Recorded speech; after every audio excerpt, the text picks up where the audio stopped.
sayyidil mursalin wa ala alihi wa sahbihi wa ala alihi wa sahbihi.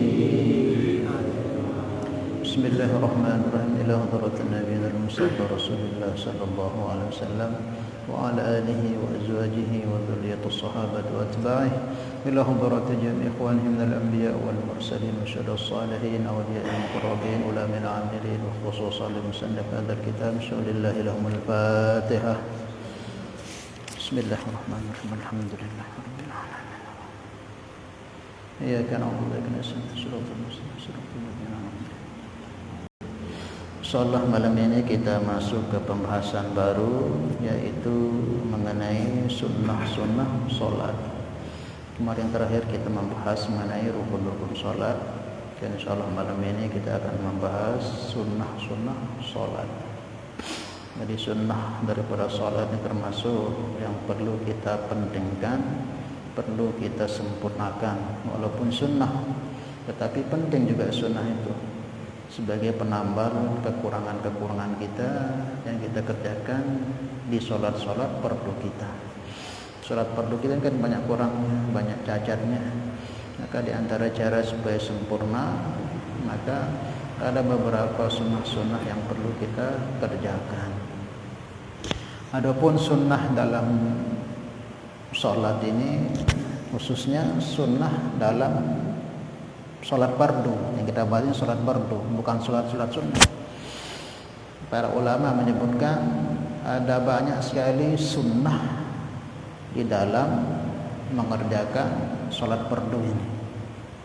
Baik itu terbagi tiga dia, baik sunnah sebelum sholat fardu itu, ada sunnah ketika mengerjakan sholat fardu itu, ada juga sunnah-sunnah ketika selepas mengerjakan sholat fardu itu.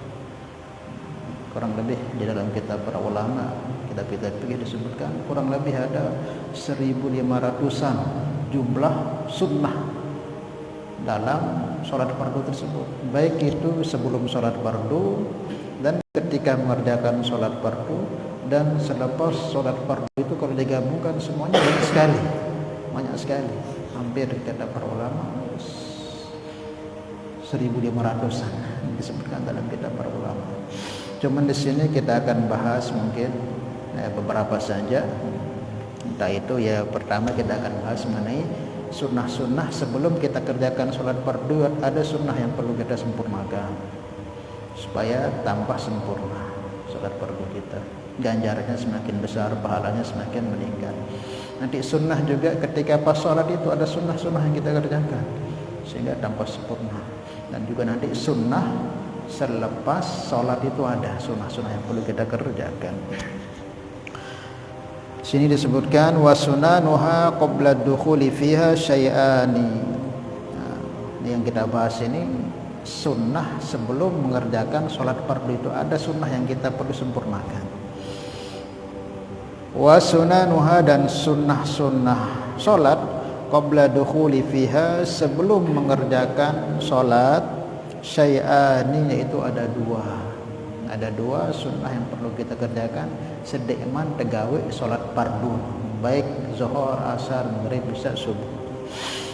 Yang pertama dari yang dua itu al-adzanu, yaitu azan. Kalau bahasa kita ngebang.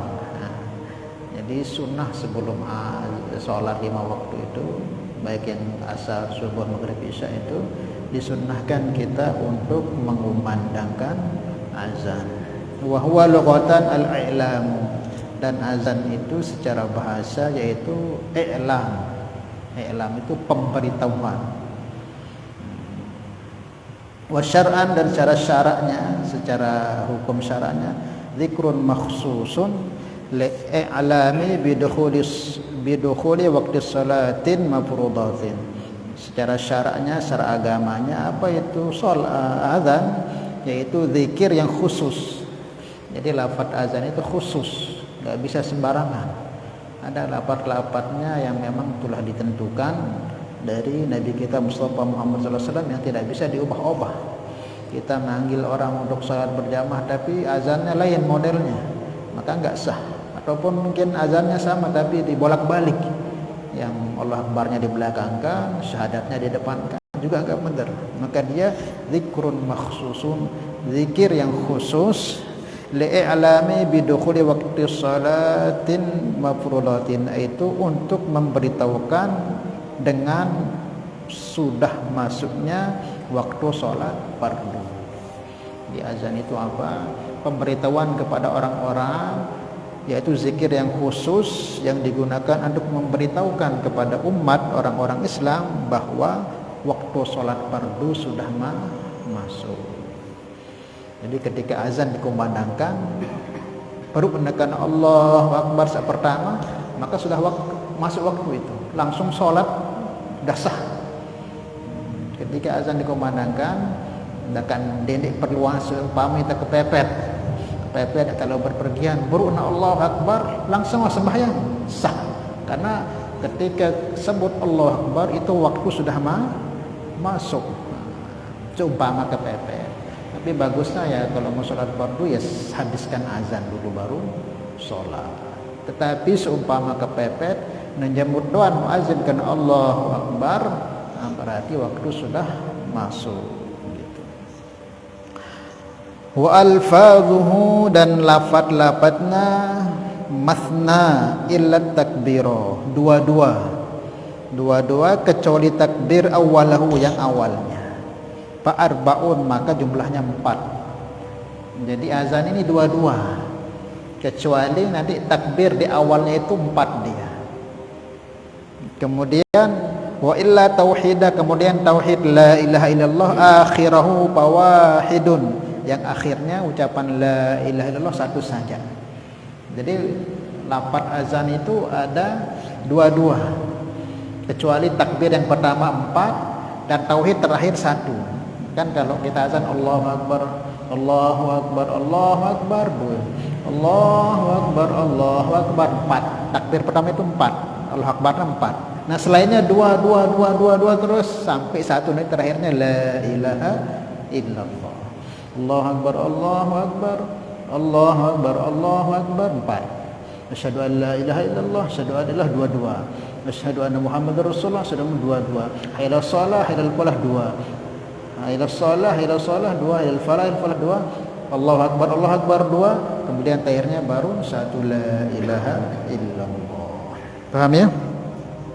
Jadi azan itu para ulama menyebutkan jumlahnya ada 15. Takbir 4 di awal, syahadat 2, 6. Asyhadu an la ilaha illallah 2, asyhadu anna Muhammadar Rasulullah, jadinya 8. Hayya shalah, hayya falah 4, jadinya berapa?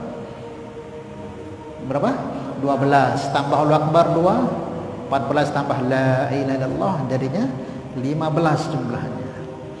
Cuman ada sebagian ulama menyebutkan ada 19 ini jika ditambah dengan tarjih. Jadi ada namanya tarjih dalam azan ini yang banyak ditinggalkan, bahkan jarang dibuat di tempat kita ini.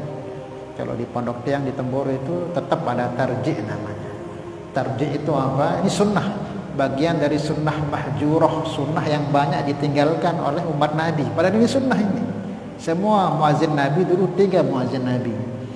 3 jumlah muazin Nabi. Yang pertama ada namanya Bilal, yang kedua ada namanya Abdullah ibnu Umi Maktum, dan satu lagi ada muazin Nabi yang bagian di Mekah.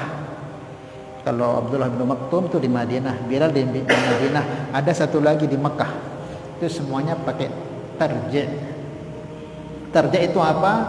Kalau digabungkan dengan tarjih jadi 19 jadinya jumlah bacaan dalam sholat. Nah, kalau digabung tarjih itu apa? Selepas muazin Allahu Akbar, Allahu Akbar, Allahu Akbar, Allahu Akbar. Nah, nanti selepas dia baca takbir yang kedua itu, maka sebelum dia ucapkan asyhadu an la ilaha illallah, maka sunnah dia syahadat sebelum itu untuk dirinya. Tadi selepas dia baca pakai mic Allah Akbar, Allah Akbar, Allah Akbar, Allah Akbar. Maka sebelum dia kena syahadat untuk disampaikan ke umat, lebih dahulu dia syahadat dulu dia sendiri.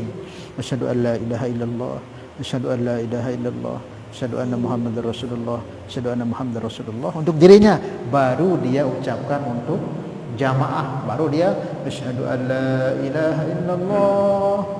Terus seperti itu. Namanya tarji'. Tarji' itu sunnah hukumnya, sunnah yang banyak ditinggalkan oleh umat Nabi, maka disebut sunnah mahjurah, yang banyak ditinggalkan itu sunnah hukumnya. Sebelum muadzin menyampaikan lafaz asyhadu an la ilaha illallah dan asyhadu anna Muhammadar Rasulullah, tapi dahulu dia ucapkan ke diri dia, jangan pakai mic tapi sendiri aja, asyhadu an la ilaha illallah, asyhadu an la ilaha illallah, asyhadu anna Muhammadar Rasulullah, asyhadu anna Muhammadar Rasulullah, tambah 4 itu, kemudian baru dia sampaikan ke umat, asyhadu an la ilaha illallah, asyhadu an la ilaha illallah, asyhadu anna Muhammadar Rasulullah, asyhadu anna Muhammadar Rasulullah, sampai selesai. Paham? Itu namanya tarji'. Jika ditambah dengan tarji', maka jadinya lafaz azan itu 19. Yang tadi 15 tambah 4 jadinya 19. Kemudian ada juga mengatakan jumlah lafaz azan itu ada 21 jika ditambah dengan tathwib.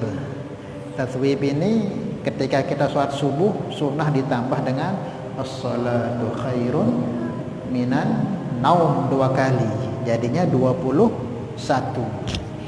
Maka kalau ada ulama mengatakan jumlah azan itu ada 19 kalimat, oh berarti dia hanya pakai azan tanpa tathwib dan juga tanpa tarji'. Yang umum itu ya 15 itu, takbir 4, asyhadu an la ilaha illallah 6, Muhammad Rasulullah 6 sampai 8. Kemudian ditambah hayya shalah sudah 10, hayya falah sudah 12, tambah la Allah Akbar lagi 14, tambah la ilallah 15. Nah ini yang umum. Tapi kalau kita mau kalau ada ulama mengatakan 19, oh berarti dia tambahnya dengan tarji' yang 4 tadi, yaitu syahadat untuk muadzin sendiri sebelum disampaikan ke umum. Kemudian ada yang mengatakan, kalau ada yang mengatakan 21, oh berarti ditambah dengan tathwib, yaitu ucapan as-salatu khairun minan naum 2 kali ketika sholat subuh. Ya benar aja yang mengatakan 15 benar, berarti dia enggak pakai tarji' sama tathwib. Yang mengatakan 19 dia pakai tarji'. Kemudian mengatakan 21 dia pakai azan seperti biasa ditambah tarji' ditambah tathwib. Nah itu sunnah hukumnya. Tapi ingat, kalau tathwib khusus hanya pada sholat subuh. Dendek sembahyang zuhur kena salatu khairun minan naum, jangan. Itu khusus memang untuk sholat subuh. Paham ya? Nah, adapun sebelum kita bahas, jadi seperti lafadznya itu seperti itu tadi. 4 takbir awal, kemudian selainnya 2, nanti terakhir 1, yaitu kalimat tauhidnya itu la ilaha illallah. Nah, adapun mengenai kapan perintah azan ini diturunkan. Jadi perintah azan ini diturunkan selepas Nabi kurang lebih 1 tahun di Madinah. Sebenarnya bukan modelnya bukan kayak wahyu diturunkan, enggak. Dia atas pikir resonya para sahabat. Jadi selepas Nabi, kan Nabi itu diangkat ke langit, ke Arsy, ke Sidratul Muntaha, ke Mustawa itu ketika di Mekah. Ketika Mekah itu diangkat Isra dan Mi'raj. Kemudian turun perintah sholat. Kemudian habis itu berapa bulan Nabi di Mekah itu hijrah ke Madinah. Nah di Madinah itu sudah diwajibkan sholat. Diwajibkan sholat dan juga berjamaah sudah diwajibkan. Cuman terkadangan para sahabat ini bingung gimana caranya kita mengumpulkan sahabat-sahabat ini ketika waktu saat masuk itu gimana. Nah biasanya para sahabat ini ya mereka pakai saling ingatkan. Maka kalau begini terus nanti kewalahan kita. Nah harus kita pakai apa ini supaya orang-orang ini bisa mudah kita beritahukan tanpa kita jalan satu-satu ke rumahnya, sudah masuk sholat, waktu sholat, capek. Nah lebih baik kita pakai pemberitahuan, iklan bagaimana caranya. Nah cuman para sahabat ini bingung, ya Rasulullah apa kita pakai begitu untuk memberitahukan. Ini selepas Nabi 1 tahun di Madinah. Jadi setelah hijrah ke Mekah tinggal di Madinah, sudah turun perintah sholat, sudah turun perintah berjamaah. Cuman cara mengumpulkannya gimana? Masa kita keliling terus beritahukan orang-orang satu-satu ke rumahnya, capek. Bagaimana caranya? Nah, akhirnya mereka bermusyawarah, para sahabat dan Nabi juga musyawarah gimana caranya supaya agak mudah kita ini untuk mengingatkan saudara-saudara muslim yang lain untuk datang sholat berjamaah. Kita beritahu bagaimana caranya. Maka ada yang mengatakan narfa'ur rayah, ya Rasulullah, bagaimana kalau kita pakai angkat bendera caranya? Kita barang waktu tawanu angkat bendera di atas tiang masjid itu berarti waktu asar, subuh, zuhur, maghrib dah masuk. Maka Rasulullah katakan kalau pakai bendera nanti orang-orang buta nggak bisa ngelihat jadinya. Orang ketidur nggak bisa ngelihat. Anda yang baik tidak cocok. Narfa'ur rayah yang cocok apa dengan Buddha dong lintau dan busri kan. Maka sahabat yang mengatakan nuqidu naron ya Rasulullah. Kalau begitu ya Rasulullah, gini caranya aja. Buat khusus tempat tinggi dan setiap nanti waktu masuk kita bakar itu api itu. Kita pakai api, kita bakarkan api. Maka Rasulullah sabdakan, oh jangan. Kalau kita pakai api ini ciri khasnya orang-orang Majusi. Majusi itu ibadahnya nyembah api. Jangan sampai seperti itu. Terus gimana Rasulullah? Nah, sahabat katakan kita pakai lonceng aja. Gimana? Karena lonceng ini karena agama yang agak mirip, ya dekat dengan Islam itu Nasrani. Di Nasrani agak dekat ya dengan Islam. Karena dia masih dibawa dulu Nasrani oleh Nabi Isa.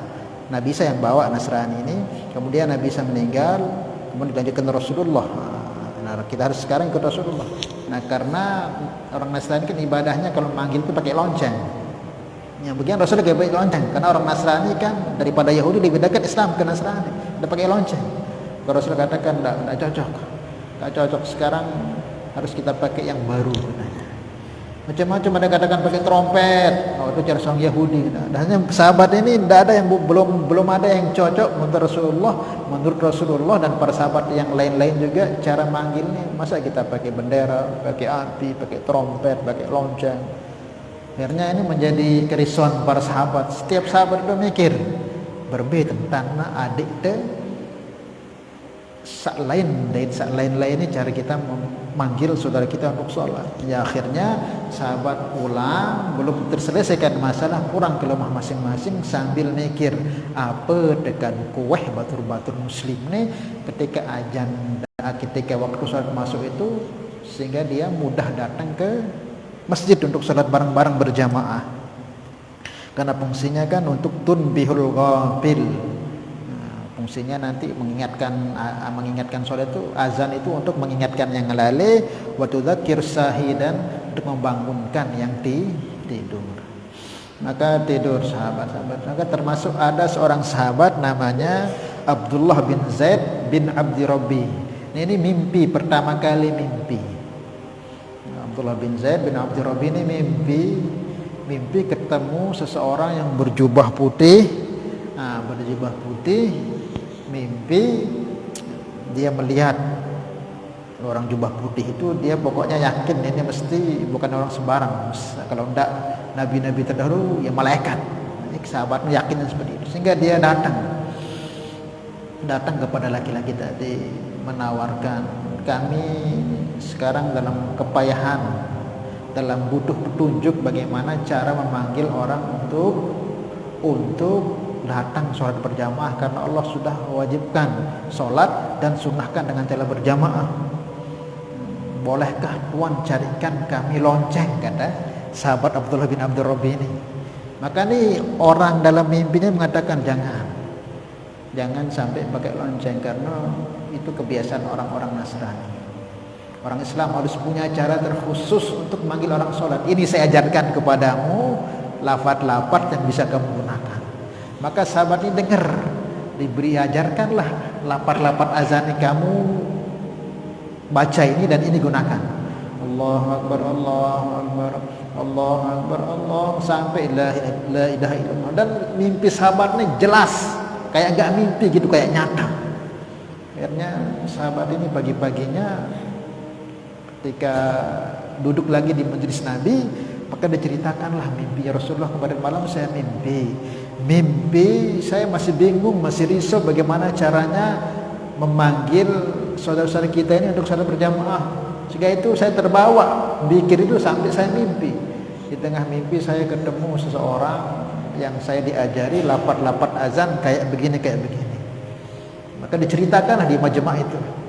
Ada sahabat lain juga angkatan Rasulullah, mirip mimpi saya kayak sahabat itu. Satu lagi Rasulullah mirip. Kurang lebih ada 10 sahabat yang mirip mimpinya kayak sahabat Abdullah bin Zaid bin Abdurrabbi itu, mimpinya mirip. Akhirnya Rasulullah sabdakan, ya sudah, panggil Bilal. Ginilah cara kita sekarang sampai seterusnya manggil orang dengan pakai lafaz-lafaz ini, yaitu dengan azan. Panggil Bilal, mulai sekarang ini suruh naik dia ke mimbar azan, seperti beritahukan orang bahwa waktu sudah masuk dengan lafaz-lafaz yang kamu ajarkan. Maka Bilal diberitahukan dan azan. Nah, dari situlah awal disyariatkannya azan itu. Jadi azan ini ya sebenarnya kalau kita akan katakan bid'ah karena enggak dari Nabi, cuman bid'ahnya hasanah. Karena itu dari sahabat, dari amalan para sahabat, dari mimpinya para sahabat, kemudian Nabi setujui, Nabi mengiyakan. Makanya sunnah Nabi yang namanya sunnah takririyah. Ada namanya sunnah fi'liyah, seperti apa yang dibuat Nabi, cara jalan Nabi, cara duduk Nabi, cara makan Nabi, itu sunnah fi'liyah namanya. Ada sunnah qauliyah, cara ucapan Nabi. Kalau Nabi masuk rumah apa doanya, masuk masjid ada apa doanya, kalau mau makan apa doanya, namanya sunnah takririyah. Sunnah qauliyah ada namanya sunnah takririyah. Dek noh gawe si Nabi. Lagu ia setujuine sahabat sak melakukan. Ini yang namanya sunnah takririyah. Kayak azan ini, azan kan bukan dari Nabi, dari sahabat nih, biar sahabat, tapi Nabi ya kan bagus pakai. Maka juga dikatakan sunnah takririyah, sunnah ketetapan Nabi, persetujuan Nabi atas apa yang dibuat para sahabat. Maka itu dikatakan sunnah juga. Makanya disebut bidah hasan. Sama kayak tasbih. Nabi enggak pernah pakai tasbih. Yang pertama kali pakai tasbih Abu Hurairah. Ketika Abu Hurairah pakai tasbih, Nabi lihat, Nabi enggak marah. Menunjukkan Nabi ya setuju. Maka dikatakan dia juga sunnah takririyah. Jadi bukan semua enggak dibuat Nabi itu bidah sesat. Nah, jangan dulu katakan seperti itu. Kalau begitu ya azan ini juga bidah. Karena itu dari sahabat. Makanya harus kita pahami namanya sunnah takririyah. Sunnah merupakan ketetapan Nabi, setujunya Nabi dengan amalan para sahabat, sehingga azan sampai sekarang diabadikan bahkan sampai kiamat. Paham ya? Jadi lafadznya dua-dua kecuali takbir di awal 4 dan juga diakhiri dengan 1 tauhid, yaitu la ilaha illallah. Nah, kemudian dalilnya apa? Dalilnya azan. Disebutkan dalil azan ini ada beberapa. Disebutkan oleh sahabat Malik ibn Huwairith. Beliau meriwayatkan Rasulullah SAW bersabda, "Fa idza hadaratis shalah falyu'adzina lakum ahadukum wal yu'ammakum akbarukum." Malik bin Huwairith meriwayatkan Nabi bersabda, jika masuk waktu sholat hendaklah azan salah seorang di antara kalian dan hendaklah mengimami dari kalian orang yang besar dari kalian. Ini dalilnya azan itu. Idza hadaratis shalah, jika sholat sudah masuk, waktunya masuk, fal yu'adzina lakum ahadukum, maka pilih salah seorang dari kalian untuk mengilankan azan. Kemudian nanti habis azan wal yu'ammakum akbarukum, kemudian nanti kalau salat berjamaahnya kamu pilih orang yang paling besar dari kalian yang jadi imamnya. Besar ini maksudnya besar dari segi kepahamannya terhadap agama, gitu maksudnya. Bukan besar badannya atau tua umurnya, enggak. Kalau tua umurnya dia alim, dia hafiz, dia lebih baik.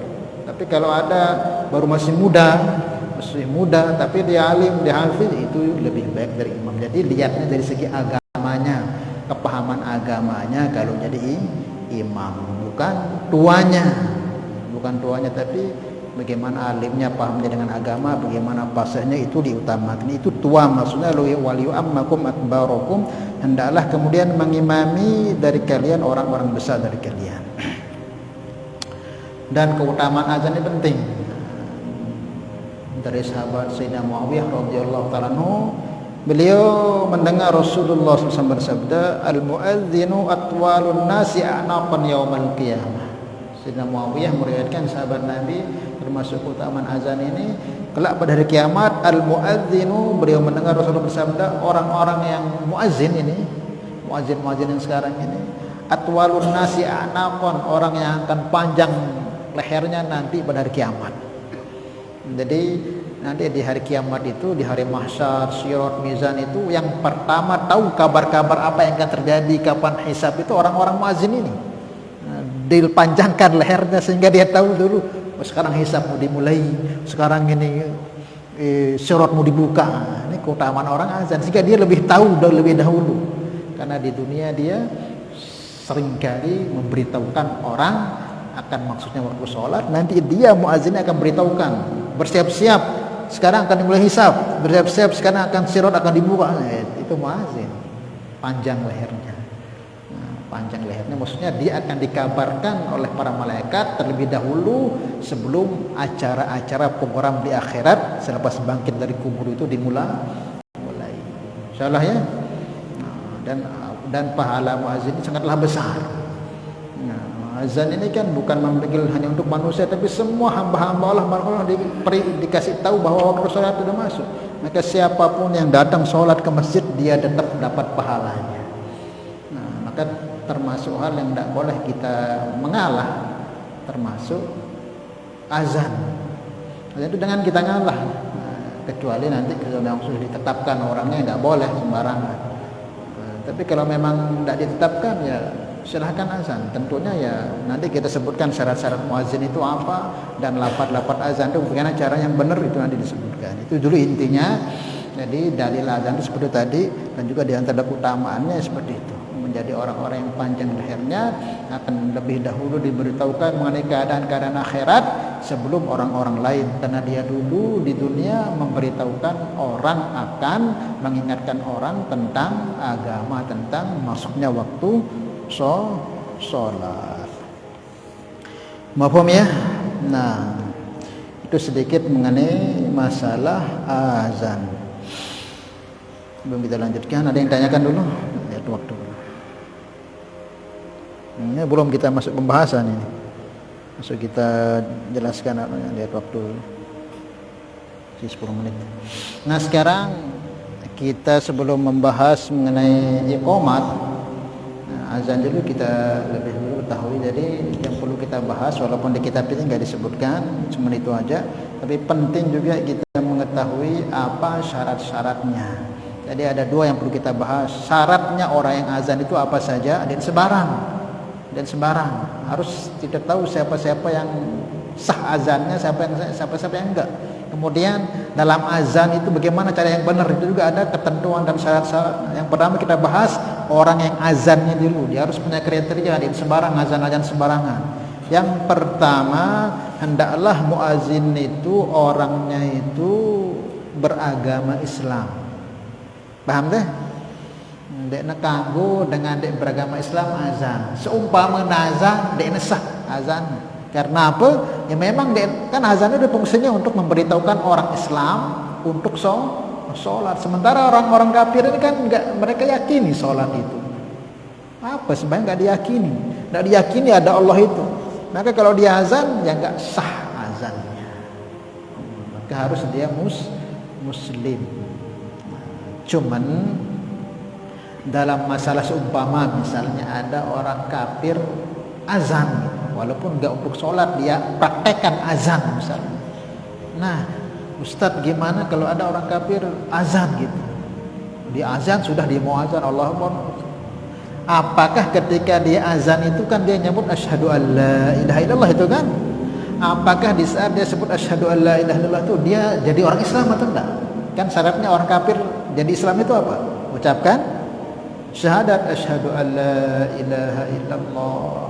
Nah, gimana Ustaz supaya ada orang kafir azan gitu, mungkin dia mau azan, terus kan dia ucapkan asyhadu an la ilaha illallah bahkan 2 kali, dan dia lanjutkan asyhadu anna muhammadar rasulullah 2 kali. Apakah dengan ucapan itu dia jadi Islam atau enggak? Gimana itu? Hah? Gimana? Jadi Islam enggak? Dia syahadat? Hah? Jangan bilang enggak dulu. Ya. Jadi ada seorang ulama namanya Syekh Yahya Al-Umarani. Syekh Yahya Al-Umarani dalam kitabnya Al-Bayan, syarah dari kitab Muhazzab, beliau menyebutkan ada dua jadinya ketika orang kafir ini kok azan, kemudian dia ucapkan syahadat kan untuk Allah dan untuk Rasul, asyhadu an la ilaha illallah 2 kali, asyhadu anna Muhammad. Apakah dia jadi muslim? Ada 2 pendapat kata beliau. Yang pertama, jadi muslim dia jika dia tahu maknanya, artinya. Kalau dia paham ini artinya asyhadu an la ilaha illallah, tiada Tuhan selain Allah, wa asyhadu anna tiada Tuhan dan Nabi Muhammad adalah utusan Allah. Kalau dia tahu maknanya dan dia paham, maka jadi Islam dia. Jadi muslim. Urusan dia yakin tidak yakin itu urusannya dengan Allah. Yang penting kita kalau dia syahadat, dia ketika dia paham maknanya itu. Dia tahu ucapan ini, tahu artinya, tahu maknanya, bahwa tiada Tuhan selain Allah dan Nabi Muhammad sallallahu alaihi wasallam. Kalau dia ucapkan dan dia tahu, maka muslim jadinya. Tetapi kalau dia tidak tahu, kata beliau Syekh Yahya Al-Umarani dalam kitab Al-Bayan, kalau dia tidak tahu maknanya, pokoknya disebut doang lo dia tak kena apa.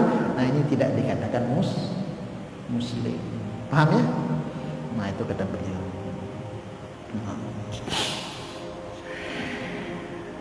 Urusan dia anaknya yakin tidaknya dengan Allah itu, yang penting dah ucapan dan ngerti maknanya yang dia ucapkan ini, maka beliau mengatakan muslim dia, jadi muslim dia. Nanti suatu saat ya seumpama hari kiamat, insya Allah ahli surga dia, walaupun di neraka dulu bertahun-tahun, tetapi berkah kalimat yang dia ucapkan ini, walaupun dia mungkin sekedar ucapan belum sampai ke hati, tapi dia tahu maknanya, bisa menjadi wasilah dia masuk surga walaupun mungkin berabad-abad di neraka. Karena ini kalimat mahal yang diharapkan Nabi dulu kepada pamannya ini. Daka-daka ngimpi dan sebut pasti pamanku nih Abu Lahab nih kena, sampai Nabi itu berharap nengigau Abu Lahab nih dalam keadaan mimpi lo ngigau ucapkan nih jak sapa hati ya lagu dia ini. Sepernah Nabi itu kan sampai tidur itu nginap di rumah pamannya Abu Lahab itu. Di tengah tidurnya teriak-teriak. Bukan Abu Lahab, siapa Abu Thalib. Abu Thalib ini kan paman Nabi, termasuk yang cinta dengan Nabi tapi enggak mau masuk Islam karena masih egonya kuat. Pernah Abu Thalib ini tidur di kamar, pernah Rasulullah tidur di rumah pamannya Abu Thalib, tapi Nabi sengaja ngigau, ucapkan asyhadu an la ilaha illallah, asyhadu anna muhammadar rasulullah, ngigau keras suaranya sampai orang sekitar rumah itu kaget, sampai Abu Thalib pun kaget. Dibangunin sama Abu Thalib pamannya, Muhammad bangun. Kenapa kamu teriak-teriak tadi? Para Nabi ini sengaja buat, tidak ada yang teriakin. Kamu teriak tadi keras suaranya. Rasulullah tanyakan, ya paman, ya ammi, mada aqul, apa yang saya ucapkan? Apa yang saya ucapkan itu? Mele jawab si Abu Thalib, karena egonya. Seumpama walaupun dia hanya ucapkan sekali aja tanpa niat beriman, akan ku beri syafaat, akan wasilah syafaat dia kelak di hari kiamat. Walaupun dia masih ragu-ragu dalam hatinya, tapi sebab kalimat ini kalimat mahal, bisa Rasulullah syafaat. Cuman kan enggak.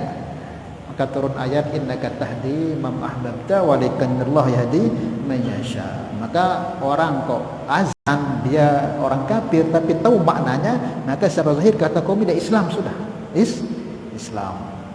Walaupun ya masih kita ini kalimatnya kalimat mahal nanti dinilai dia di surga oleh Allah Subhanahu wa taala. Sampai disebutkan itu saking berharganya ini kalimat, ada orang yang pernah mengucapkannya dik noh gawe kebaikan sama sekali seumurnya, cuman dia mau lihat pernah baca nana.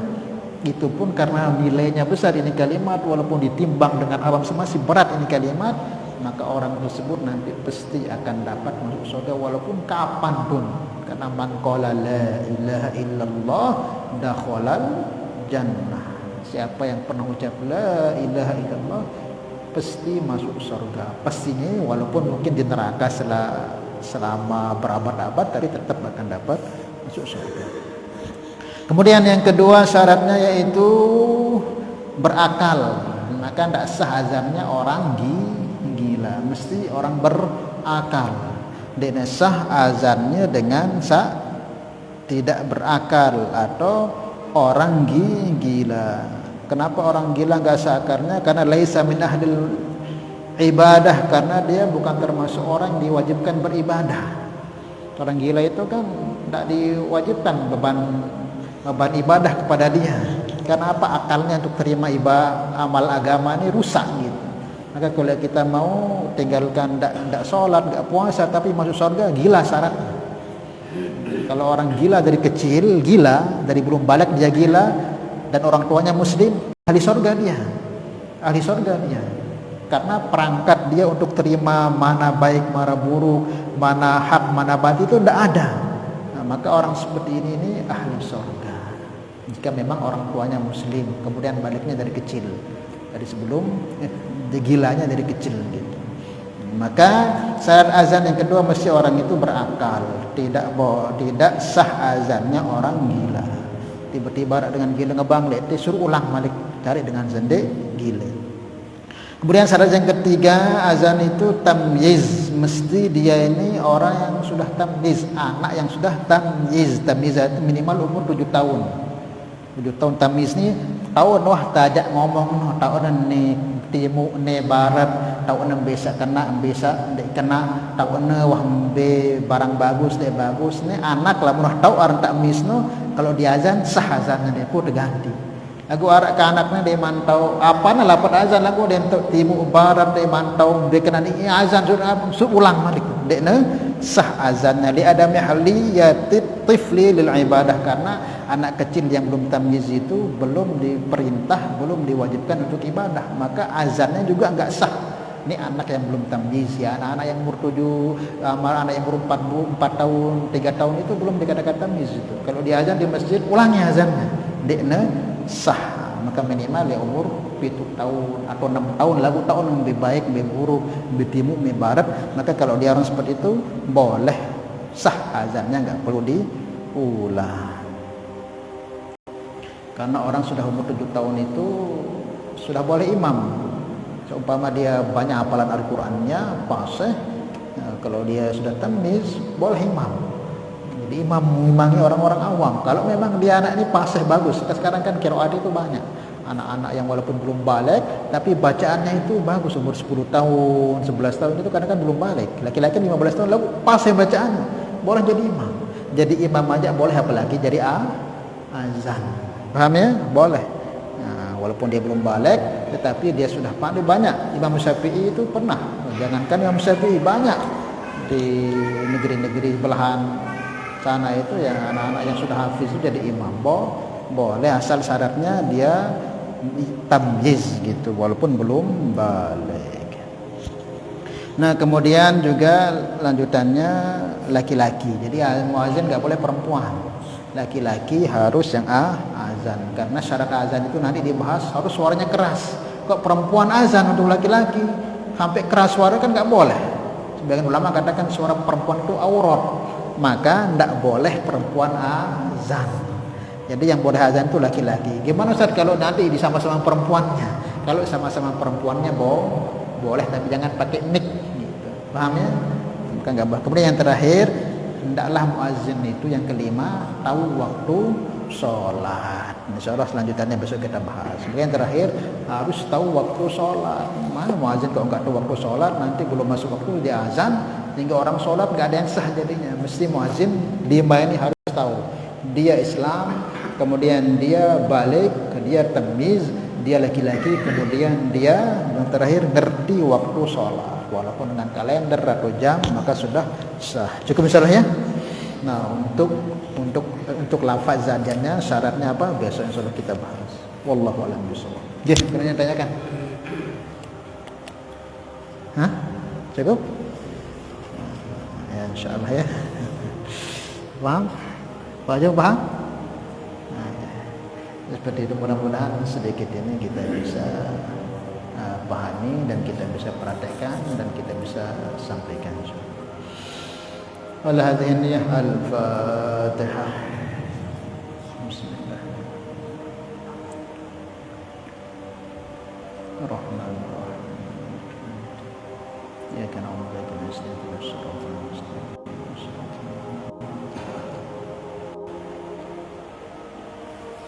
Salatullah salamullah